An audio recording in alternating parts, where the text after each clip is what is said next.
बड़े बजट की फिल्म आदि पुरुष क्या लोगों को पसंद आएगी? हेलो फ्रेंड्स, नमस्कार and welcome to Komal Lahta official. इस वीडियो में हम रिव्यू करने जा रहे हैं सिनेमाघरों में आज रिलीज हुई फिल्म आदि पुरुष को। लेकिन सबसे पहले आपको याद दिलाना जरूरी है कि अगर आपने अभी तक हमारे चैनल को सब्सक्राइब ना किया हो तो इस वीडियो को देखने के बाद, इनफैक्ट तुरंत बाद जरूर कीजिएगा।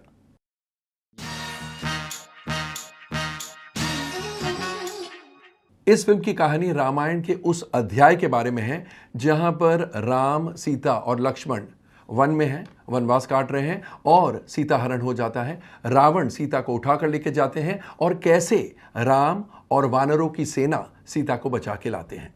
तो ये चैप्टर है जिस पर यह फिल्म आधारित है। कहानी आप सब जानते हैं। The adapted story and screenplay have been written by Om Raut और डायलॉग्स लिखे हैं मनोज मुंतशिर शुक्ला ने। अब कथा और पटकथा के बारे में बात करते हैं। जैसा कि मैंने कहा, कथा सबको पता है। ऑफ कोर्स सिनेमैटिक लिबर्टीज ली गई है। कहने का मतलब है कि थोड़ी बहुत कहानी, थोड़ा बहुत स्क्रीन प्ले चेंज किया गया है, but that is all within the limits of cinematic liberty. तो ओम राउत की कहानी इंटरेस्टिंग है by its very nature. Ramayana की कहानियां बहुत इंटरेस्टिंग है, अलग अलग अध्याय है। Mostly all the chapters are so interesting, so also this chapter. लेकिन उससे पहले की कोई बात खास नहीं बताई गई है, इसलिए थोड़ा अटपटा लगता है।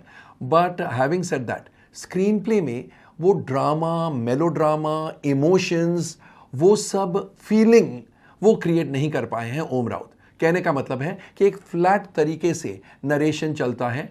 एक्चुअली फिल्म देखते वक्त आपको ये लगता है कि स्क्रिप्ट पर, राइटिंग पर ज्यादा मेहनत नहीं की गई है, ज्यादा वक्त भी शायद नहीं दिया गया है, because all the concentration seems to be on the presentation.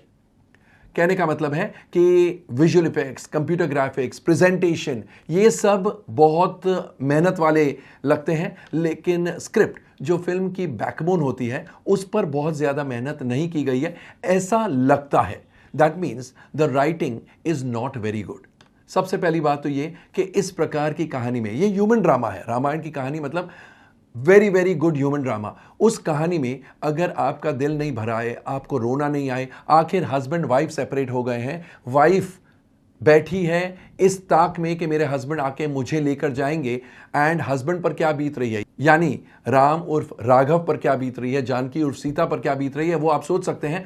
तो ये अगर ड्रामा हो और आपको उसमें रोना नहीं आए तो therefore you feel that something is lacking in the script.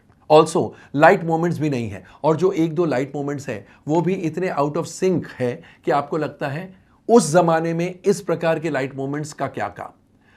Plus melodrama, इस प्रकार की स्टोरी में मेलोड्रामा का होना बहुत जरूरी था। और जब विक्ट्री होती है राम की या अच्छाई की ओवर बुराई, आपका सीना गर्व से फूल जाना चाहिए, वैसी भी फीलिंग नहीं आती है। तो overall the writing is quite poor. मिसाल के तौर पर जब बजरंग को यानी हनुमान जी को भेजा जाता है संजीवनी बूटी कलेक्ट करने के लिए, वो पहाड़ पर पहुंचते हैं। Now as we know, Ramayana में यह था कि उन्हें संजीवनी बूटी नहीं मिलती है, ही कांट आइडेंटिफाई, तो वो पूरा पहाड़ लेकर निकल जाते हैं क्योंकि शेष यानी लक्ष्मण की जान बचानी है। यहां पर वो पहुंचते हैं एंड ये नहीं है कि वो संजीवनी बूटी नहीं ढूंढ पाते हैं। वो अपने आप से बात करते वक्त ये कहते हैं कि सिर्फ शेष की तबीयत आज खराब है, लेकिन क्योंकि अब लड़ाई करनी है, बहुतों की तबीयत खराब होगी और इसलिए संजीवनी बूटी की बहुत ज्यादा जरूरत पड़ेगी, इसलिए मैं पूरा पहाड़ ही लेके जाता हूं। नाउ रियलिटी वो है कि पहाड़ सिर्फ एक शेष की जान बचाने के लिए लेके गए थे। So the impact was so huge. उसका इंपैक्ट डाइल्यूट कर दिया है by saying I will take the whole mountain, क्योंकि बहुतों को जरूरत पड़ेगी। तो अननेसेसरली जो सच्चाई है या जो हमें पता है उसको चेंज करके कुछ ऐसी बातें लाई गई है जिससे इंपैक्ट एकदम कम हो जाता है। तो ऐसे कई सीन्स हैं where cinematic liberties have been taken, लेकिन not to very good advantage. Manoj Muntashir Shukla के डायलॉग्स सो है, नथिंग एक्स्ट्राऑर्डिनरी। एक सीन है जहां पर बजरंग लंकेश के आदमी को कहते हैं मैं तुझे धो डालूंगा। अब धो डालूंगा ये फ्रेज इज वेरी रिसेंट, 25, 30, 35 साल पुरानी फ्रेज होगी, 40 साल पुरानी फ्रेज होगी, लेकिन रामायण के जमाने में मैं तुझे धो डालूंगा, I mean you wonder what is wrong. So इसलिए मैं कह रहा हूं कि स्क्रिप्टिंग पर बहुत ज्यादा मेहनत नहीं की गई है, they have not applied their mind. अब इसका यह मतलब नहीं कि फिल्म में या स्क्रिप्ट में कोई प्लस पॉइंट्स नहीं है। ऑफ कोर्स प्लस पॉइंट्स है। First half is not very interesting, थोड़ी बोर्डम महसूस होती है, काफी बोर्डम महसूस होती है। लेकिन सेकेंड हाफ में क्योंकि एक्शन है और क्योंकि ड्रामा ज्यादा है, second half is quite interesting. यहां पर मैं आपको बता दूं, लेडीज, सीनियर लेडीज, उन्हें शायद सेकेंड हाफ कम पसंद आए in spite of the fact that ये फास्ट मूविंग है, क्योंकि एक्शन भरपूर है। फीलिंग्स वाली बात फर्स्ट हाफ में है, फीलिंग्स नहीं आती है वो अलग बात है, लेकिन फीलिंग्स वाला ड्रामा फर्स्ट हाफ का है, action oriented drama second half का है। But overall the second half is at least fast moving and there are some twist and turns, जिसकी वजह से सेकंड हाफ बेटर लगता है। एंड ऑफ कोर्स कुछ सीन्स में मजा भी आता है। So it's not as if everything is lost, no it's not that, but definitely जिस स्केल की फिल्म बनी है उस हिसाब से स्क्रिप्ट पर एंड डायलॉग्स पर मेहनत नहीं की गई है जितनी की करनी चाहिए थी। यह तो ही बात स्क्रिप्ट की। अब एक नजर डालेंगे एक्टर्स के परफॉर्मेंसेस पर। इंडिविजुअल परफॉर्मेंसेस पर आने से पहले हम ये बता दें कि किसी का भी काम बहुत ज्यादा नहीं है। Actually it just goes on and on, there is not much drama, there is not much scope for the actors to perform. Actors को बहुत ज्यादा स्कोप मिलता ही नहीं है, तो आपको लगता है ये फिल्म क्यों बनाई। अब आते हैं इंडिविजुअल एक्टर्स की तरफ। प्रभास ने राघव की भूमिका अच्छे से निभाई है, बट एक भी सीन ऐसा नहीं है जहां पर आप कहें वाओ ये मेरे हीरो हैं, इन पर या इनके काम पर तालियां बजनी चाहिए, इनके इस एक्शन सीन पर सीटियां बजनी चाहिए, ऐसा कुछ भी नहीं है। कृति सैनन जो जानकी बनी है, she looks very pretty, ethereal beauty जिसे कहते हैं, इसलिए कैरेक्टर में वो बहुत फिट होती है। अगेन छोटा सा रोल है, लेकिन जितना भी उन्होंने काम किया है अच्छा किया है। इमोशनल सीन में थोड़े इमोशंस जागरूक होते हैं उन्हें रोते हुए देखकर। सैफ अली खान जो लंकेश बने हैं, he has done great justice to his role. वो किरदार में घुस गए। ऑफ कोर्स उनकी वॉकिंग स्टाइल वगैरह थोड़ी अजीब है and he looks a lot bulked up, लेकिन अदरवाइज उनकी एक्टिंग बहुत अच्छी है। In fact he is the best in the film. Shesh की भूमिका में Sunny Singh, again he doesn't get much scope. Devdatta ji Nage जो बजरंग बने हैं, उनका काम अच्छा है और उन्हें भी काफी स्कोप दिया गया है। सिद्धांत किरण कार्निक जो विभीषण बने हैं, he makes his presence amply felt। और वत्सल शेठ जो इंद्रजीत की भूमिका निभा रहे, he is very good support he has lent। Sonal Chauhan जो मंडोदरी बनी है, she has done a good job। Tejaswini पंडित जो शुरपंखा बनी है, she is also quite all right, she leaves a mark। Ajit शिधे जो प्रहस्ता बने हैं, he definitely has his moments। And Ayesha Madhukar जो माया की भूमिका निभा रही है, she also is all right। Vijay J Anand as Brahma, Krishna Kotian as Dashrath and Asha Sharma in the role of Shabri, they are adequate। Of course, उन्हें स्कोप भी बहुत कम मिला है। फॉर इंस्टेंस शबरी का जो ट्रैक है, अब अगला पिछला कुछ भी नहीं, you just assume that everybody knows everything. Everybody knows everything, लेकिन रेफरेंस टू कॉन्टेक्स्ट के लिए जरूरी है कि उनका अगला पिछला कुछ तो बताया जाए, वो नहीं बताया गया है। ऑफ कोर्स इनके अलावा बहुत सारे और एक्टर्स हैं जिनका सहयोग ठीक ठाक है। ये तो ही बात एक्टर्स के परफॉर्मेंसेस की। अब एक नजर डालते हैं डायरेक्शन और अन्य टेक्निकल एस्पेक्ट्स पर।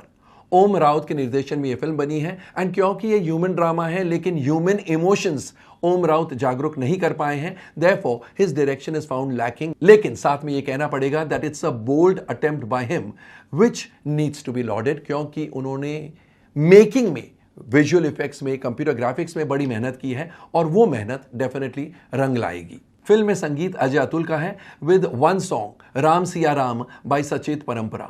Music is a very big plus point, क्योंकि ये सारे जो भजन्स हैं, जो कपलेट्स हैं, संस्कृत श्लोक्स हैं, वो हम सब जानते हैं और इसलिए मजा आता है when they have been set to tune for the modern day audience, तो उनको सुन के बहुत मजा आता है। Lyrics by Manoj Muntashir Shukla are of course good. गानों की कोरियोग्राफी गणेश आचार्य और रंजू वर्गीस की है, जो कि ठीक ठाक है। Background music by Sanchit Balhara and Ankit Balhara is good, but it should have been far better. Karthik Palani की सिनेमेटोग्राफी अच्छी है। Action scenes have been choreographed by Ramazan Bulut and Pradyumna Kumar Swain, जो कि एक्साइटिंग है, थ्रिलिंग है।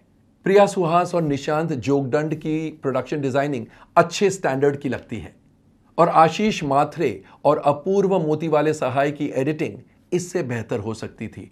तो ओवरऑल आदि पुरुष एक बहुत ही औसत किस्म की फिल्म है, लेकिन इसका business will be far more than it's merits. कहने का मतलब है औसत फिल्म है, लेकिन इसका बिजनेस औसत से कई ऊपर होगा, बहुत अच्छा बिजनेस होगा, क्योंकि एक तो हिंदुत्व का जो विंड ब्लो कर रहा है इंडिया में, that will take the audience to the cinema. Secondly, Ramayana पर फिल्म बनी है, इसलिए लोगों में जो धारणा है उस फिल्म को देखने की, वो भी उन्हें सिनेमा घर तक खींच ले जाएगी। और इसलिए मैं कह रहा हूं कि जितने मेरिट्स हैं उससे ज्यादा, कई ज्यादा ये फिल्म बिजनेस करेगी। And therefore in spite of the fact that ये फिल्म बहुत कॉस्टली है, इस फिल्म में प्रोड्यूसर्स की कमाई होगी। यस, ये भी कहूंगा कि फिल्म की तारीफ बहुत ज्यादा नहीं होगी। हां, बच्चों को ये फिल्म डेफिनेटली पसंद आएगी। तो दोस्तों, कैसा लगा हमारा review of Adipurush? Comment section में जाइए और अपने कमेंट जरूर पोस्ट कीजिएगा। और अगर आपने भी ये फिल्म देख डाली है तो हमें ये भी बताइएगा, ऑफ कोर्स आपके कमेंट्स द्वारा, कि आपको फिल्म कैसी लगी। थैंक यू, शुक्रिया, take very good care of yourselves, see you soon.